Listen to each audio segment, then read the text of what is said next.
Jai Hind, dear students. Welcome to my class once again. Today we will start with a new chapter of class 12th General English. Name of the chapter is 10 Natural Laws of Success written by Hiram W. Smith. बच्चों, आज हम पाठ 5 सफलता के 10 प्राकृतिक नियम जिसके लेखक हैं हायरम डब्ल्यू स्मिथ का अध्ययन करेंगे। Hiram W Smith he founded the Franklin Quest Company in 1983. He created Franklin Planner and seminars on productivity development based on the principles and other concepts. Hiram W. Smith ने सफलता के 10 प्राकृतिक नियमों का वर्णन किया है। वे 2 क्वेश्चन पूछते हैं। Who is a successful person? एक सफल व्यक्ति कौन है? What kind of life does he lead? एक सफल व्यक्ति किस तरह का जीवन लीड करता है, किस तरह का जीवन व्यतीत करता है। आइए हम जानते हैं कुछ प्राकृतिक नियमों का अध्ययन करके। Natural laws like gravity are fundamental patterns of nature and life. Like gravity means गुरुत्वाकर्षण बल। गुरुत्वाकर्षण के नियमों के अनुसार ही प्राकृतिक नियम प्रकृति और लाइफ के मौलिक आदर्श हैं। They describe things as they really are. वे चीज़ों का वर्णन एज इट इज करते हैं, as oppose to how we think they are or how we wish they were. Whether we agree with them or not, these laws ultimately govern our lifes. Whether we agree or not, चाहे हम इन नियमों से सहमत हों अथवा ना हो, लेकिन ये किसी न किसी तरह हमारे जीवन को शासित करते हैं। Obeying them can help us gain control of our lives. इन नियमों का पालन करने से they help us gain control of our lives, हमें अपने जीवन पर नियंत्रण करने में मदद करते हैं। Improve our relationship, हमारे संबंधों को सुधारने में। इंक्रीज अवर पर्सनल प्रोडक्टिविटी, हमारी व्यक्तिगत उर्वरता, हमारी व्यक्तिगत प्रोडक्टिविटी को बढ़ाने में। एंड एक्सपीरियंस इनर पीस, और आंतरिक शांति का अनुभव करने में ये हमारे लिए बहुत ही मददगार साबित होते हैं। इन नियमों को हम लॉ के अनुसार रीड करेंगे। Law number 1, You control your life by controlling your time. Control your life, आप अपने जीवन को नियंत्रण कर सकते हैं अपने समय को नियंत्रित करके। Controlling your life means controlling our time, and controlling our time means controlling the events in our lives. अपने जीवन को नियंत्रित करना अर्थात अपने समय को नियंत्रण करके चलना, और controlling our time means controlling the events of our lifes. समय को नियंत्रित करना मतलब अपने जीवन में होने वाली घटनाओं को नियंत्रित करना।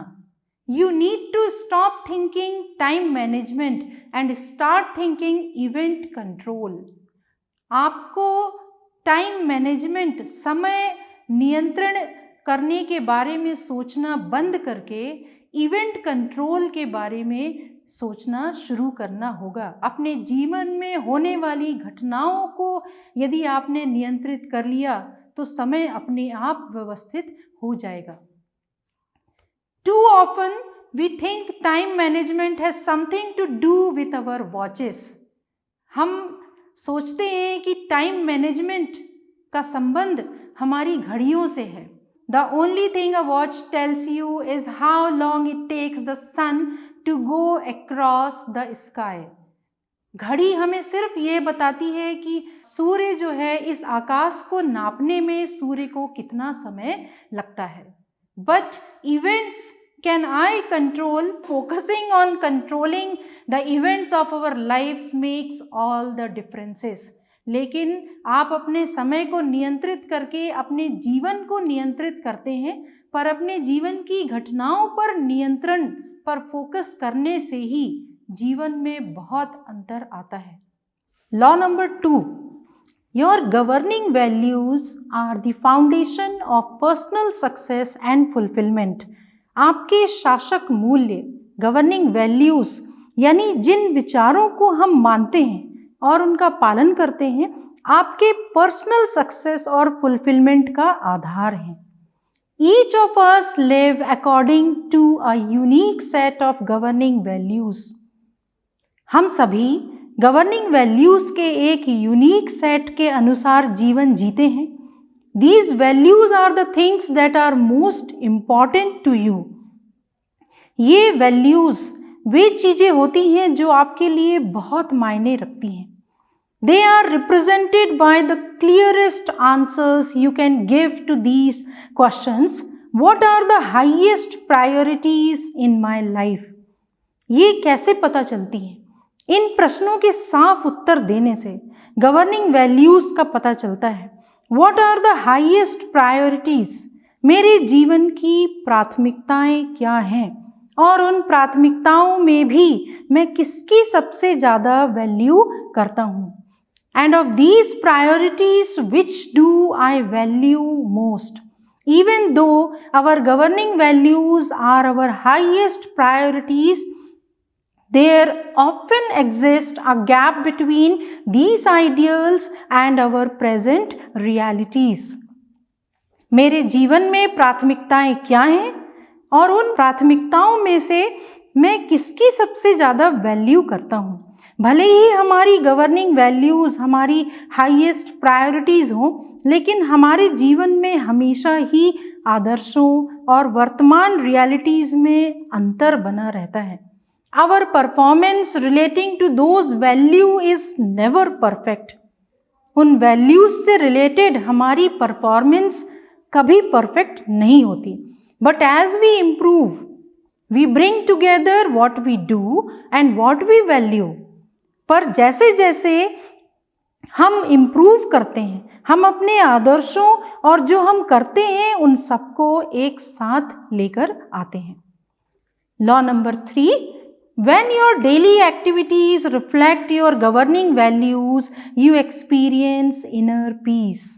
जब आपकी डेली एक्टिविटीज़, आपकी दैनिक क्रियाएं आपके गवर्निंग मूल्यों को रिफ्लेक्ट करती हैं, तब आप आंतरिक शांति का अनुभव करते हैं।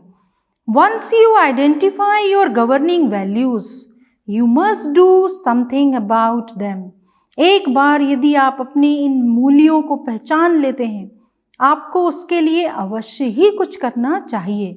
Your values must find expression as measurable and achievable long range and intermediate goals, which can then be translated into daily tasks that will move you towards their achievements.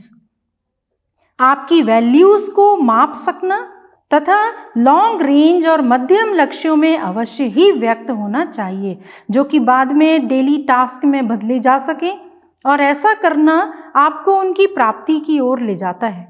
जब आप अपने टाइम और एनर्जी को उन चीज़ों को पाने के लिए कॉन्सेंट्रेट करते हैं जिनकी आपके जीवन में सही मायने में अर्थ है, तब आप और ज़्यादा प्रोडक्टिव हो जाते हैं और इनर पीस, आंतरिक शांति, आंतरिक संतुष्टि और पूर्णता की भावना प्राप्त कर लेते हैं।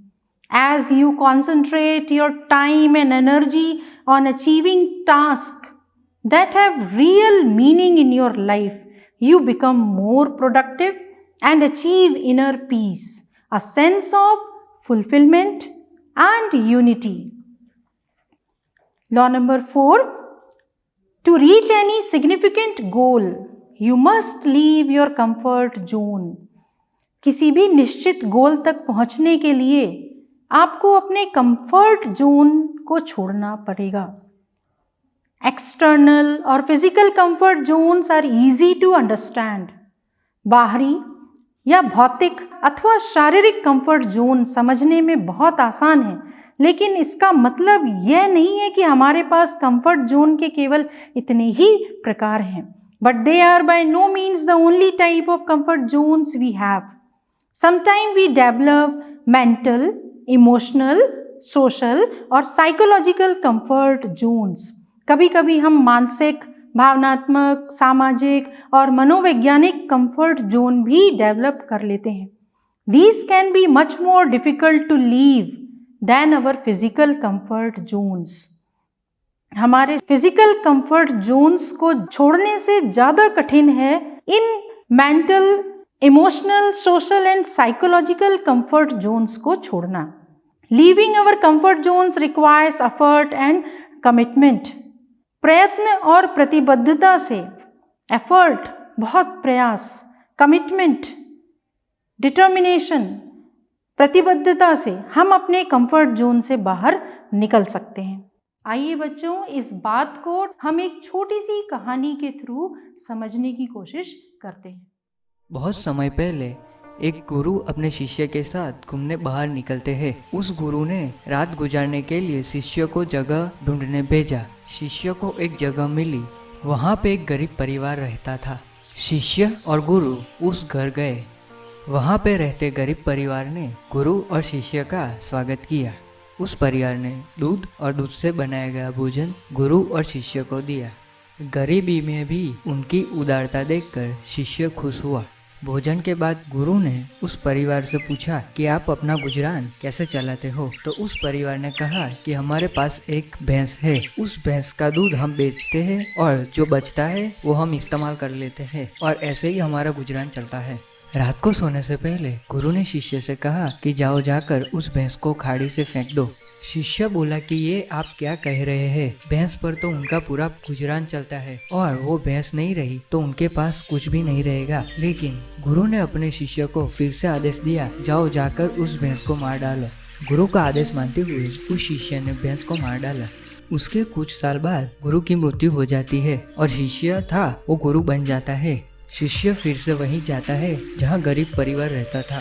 शिष्य उस जगह को देखकर आश्चर्यचकित हो गया। वहाँ पे पहले एक झुपड़पट्टी थी, उसकी जगह आज बड़ा घर बन चुका था।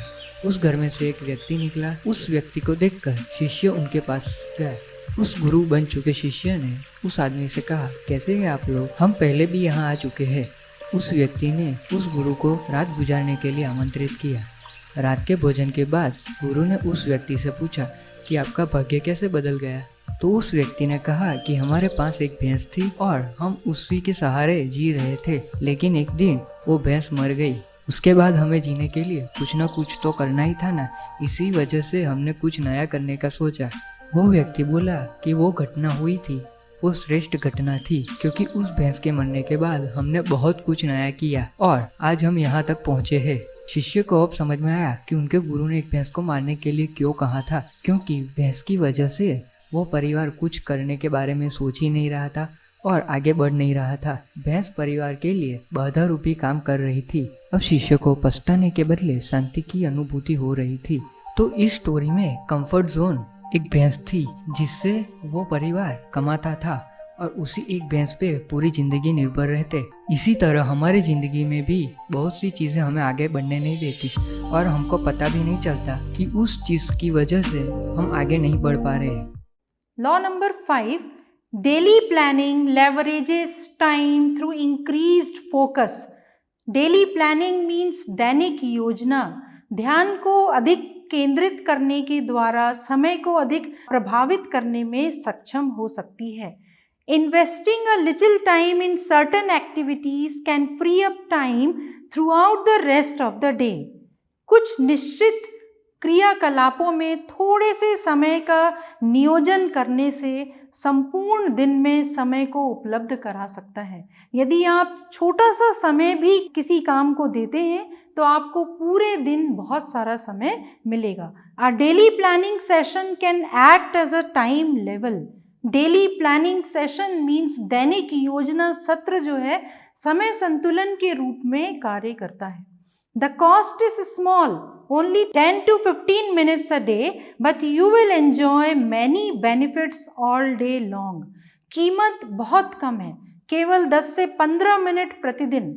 With deadlines, increase focus on more important tasks, less time spent between projects and a greater sense of accomplishment at the end of the day. कार्य संपन्न करने की अंतिम अवधि के साथ अधिक महत्वपूर्ण कार्यों पर अधिक ध्यान केंद्रित करना चाहिए। डेली आप ऐसा करें, 10 से 15 मिनट सबसे ज़्यादा इम्पॉर्टेंट काम को दीजिए। प्रयोजनाओं के मध्य कम समय खर्च करना और दिन के अंत में उपलब्धि का विशेष संतोष आपको प्राप्त होगा। Law number 6, your behaviour is a reflection of what you truly believe. आपका व्यवहार आप जो सच में बिलीव करते हैं उसका रिफ्लेक्शन है। All of us have had instances where we thought we believed something to be true, but in fact were doing nothing about it. हम सभी के पास ऐसे अवसर थे जहां हमने सोचा कि हमें विश्वास है, ये सही है, पर उसके लिए हमने कुछ भी नहीं किया। What often happens is that we have another belief at work that is overriding or negating the belief we consciously know is true.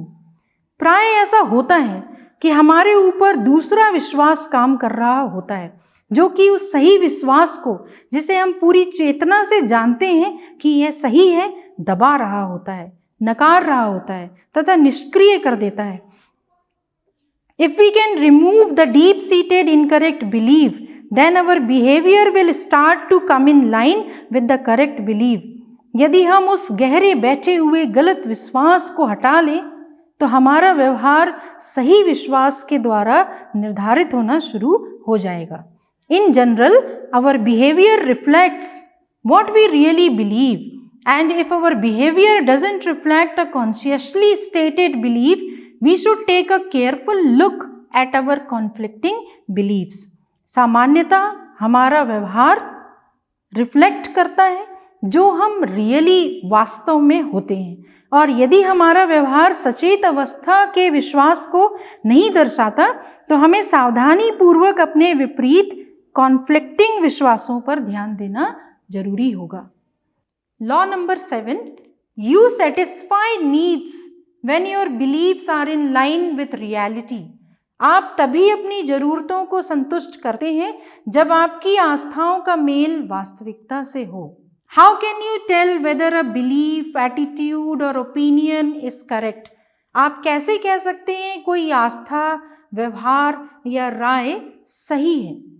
If the results of your behavior meet one or more of your basic need, you probably have a correct belief.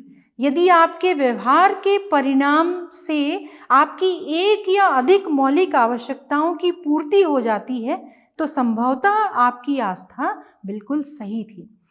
Conversely, if the result do not meet your need, you can bet the belief in question is incorrect. इसके विपरीत यदि परिणाम आपकी ज़रूरतों को पूरा नहीं करते तो आप निश्चय समझाइए कि आपकी आस्था गलत थी। If we can attack incorrect beliefs and destructive behavior without attacking ourselves or others, we can solve most of the human relations and productivity problems we face. यदि हम अपने आप पर और दूसरों पर हमला किए बिना अपनी गलत आस्थाओं और विनाशक व्यवहारों पर हमला कर सकें तो हम मानवीय संबंधों और सृजना की समस्याओं जिनका हमें सामना करना पड़ता है उनमें से अधिकांश का समाधान कर सकते हैं। Law number 8, Negative behaviors are overcome by changing incorrect beliefs. गलत आस्थाओं, नेगेटिव बिहेवियर्स हमारी नकारात्मक व्यवहार में परिवर्तन करके, गलत आस्थाओं में परिवर्तन करके नकारात्मक व्यवहारों पर विजय प्राप्त की जा सकती है। Incorrect beliefs will produce negative self-defeating behaviors. गलत आस्थाएं नकारात्मक असफल व्यवहारों की सृजना करती हैं। Left unchecked, negative behaviors will defeat your attempts to take control of your life. उन्हें अनदेखा छोड़ देने पर नकारात्मक व्यवहार आपको अपने जीवन को नियंत्रित करने के प्रयत्नों में पराजित कर देंगे। Any negative behavior is a symptom of a reactive way of life. कोई भी नकारात्मक व्यवहार जीवन के प्रति क्रियात्मक तरीके का प्रतीक होता है। Negative behaviour is often the result of trying to meet needs with incorrect और इनअप्रोप्रिएट बिलीव्स। नकारात्मक व्यवहार अक्सर गलत और अनुपयुक्त आस्थाओं के साथ आवश्यकताओं को पूरा करने के प्रयत्न का परिणाम होता है। Because the beliefs are not rooted in reality, they cannot produce behavior and results that will satisfy the unmet need. क्योंकि आस्थाएं वास्तव में रूढ़ नहीं है, इसलिए वे वैसा व्यवहार और परिणाम पैदा नहीं कर सकती जो असंतुष्ट आवश्यकता को संतुष्ट कर सके। As we apply inappropriate behavior to satisfy the need, we get trapped in a downward spiral. अनुपयुक्त व्यवहार प्रयुक्त करते हैं, हम चक्रवात में फंस जाते हैं। हमें हमेशा पॉजिटिव एटीट्यूड को ही फॉलो करना चाहिए। Law number 9, your self esteem must ultimately come from with in. Self esteem मतलब आपका आत्मसम्मान, आपका आत्मसम्मान आपके भीतर से ही आना चाहिए। We all seek to feel good about ourselves and validate our feelings of self-worth. हम सब अपने आप के बारे में अच्छा महसूस करना चाहते हैं और आत्मसम्मान की अपनी भावनाओं को वैध मानते हैं। But if we believe that our self-worth depends on the approval of others, we may act contrary to our deepest value. परंतु यदि हम विश्वास करें कि हमारा आत्मसम्मान दूसरों की स्वीकृति पर निर्भर है, तो हम अपने गहन मूल्यों के विपरीत काम कर सकते हैं। This can be a highly reactive way of living and incredibly stressful. यह जीवन जीने का अत्यंत प्रतिक्रियात्मक और अविश्वसनीय रूप से तनावपूर्ण तरीका हो सकता है। Only when we live in accordance with our own values, we will find the self-esteem and fulfillment that come from within.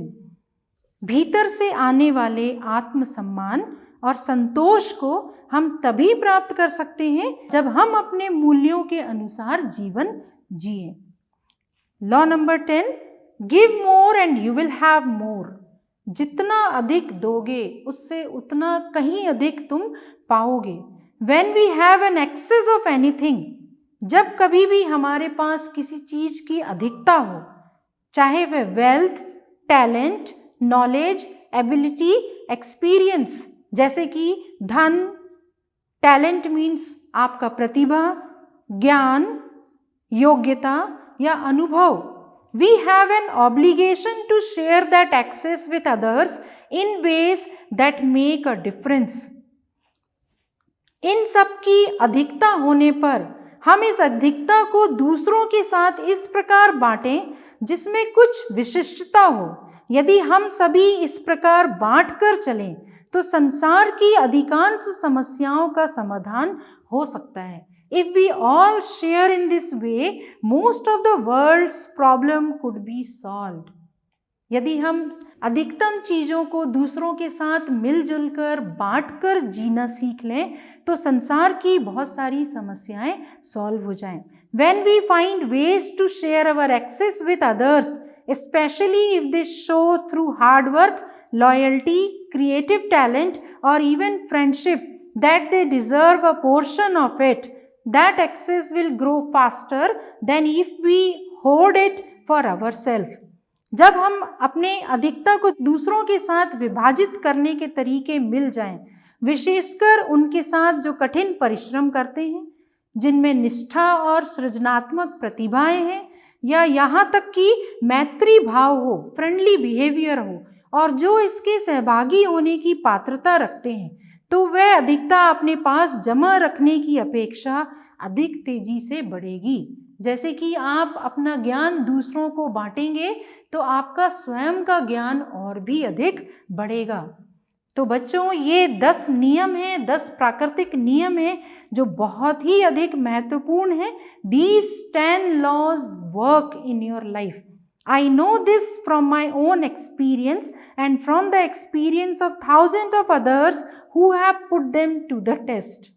So Hiram W. Smith जो है उन्होंने ये कहा है कि ये 10 नियम अधिक महत्वपूर्ण हैं और सफलता के सच्चे पायदान हैं, सच्ची सीढ़ियाँ हैं। यह मैं अपने अनुभव से तथा उन हजारों लोगों के अनुभवों से जानता हूँ जो इस परीक्षा में खरे उतरे हैं। Hiram W. Smith. I hope everything is clear to you all. See you in the next class. जय हिंद बच्चों।